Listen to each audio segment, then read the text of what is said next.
Hyderabad central university ఈ రాష్ట్రానికి ఒక తలమానికమైనటువంటి విశ్వవిద్యాలయం.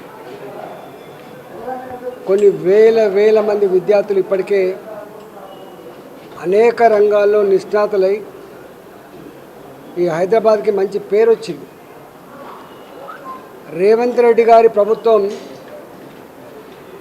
హైదరాబాద్ సెంట్రల్ విశ్వవిద్యాలయపు భూముల్ని అమ్మి అప్పులు కట్టాలనేటువంటి నీచమైన ప్రయత్నం ఏది జరుగుతూ ఉందో, అక్కడ స్టాఫ్ కానీ అక్కడ విద్యార్థులు కానీ మీకు ఇవే దొరికినాయా?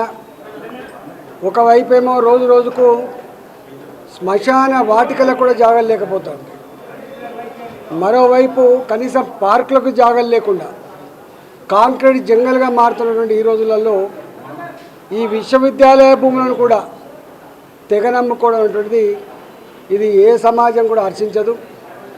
మరి రేవంత్ రెడ్డి గారు ఎందుకు ఇలాంటి ఆలోచన చేస్తుండో అర్థం కావట్లేదు. కానీ 15 నెలల కాలం నుంచి చూస్తున్నాం, ప్రతి నిర్ణయం ప్రజాకంటకమైన ప్రజా వ్యతిరేకమైన ఆలోచన తప్ప, తిరోగమనపు చర్యలు తప్ప ఏ ఒక్కడు కూడా ప్రోగ్రెసివ్ ఆలోచన లేదు. నేను ఒకటే, నిన్న విశ్వవిద్యాలయపు విద్యార్థుల మీద జరిగిన దాడిని తీవ్రంగా ఖండిస్తున్నాం.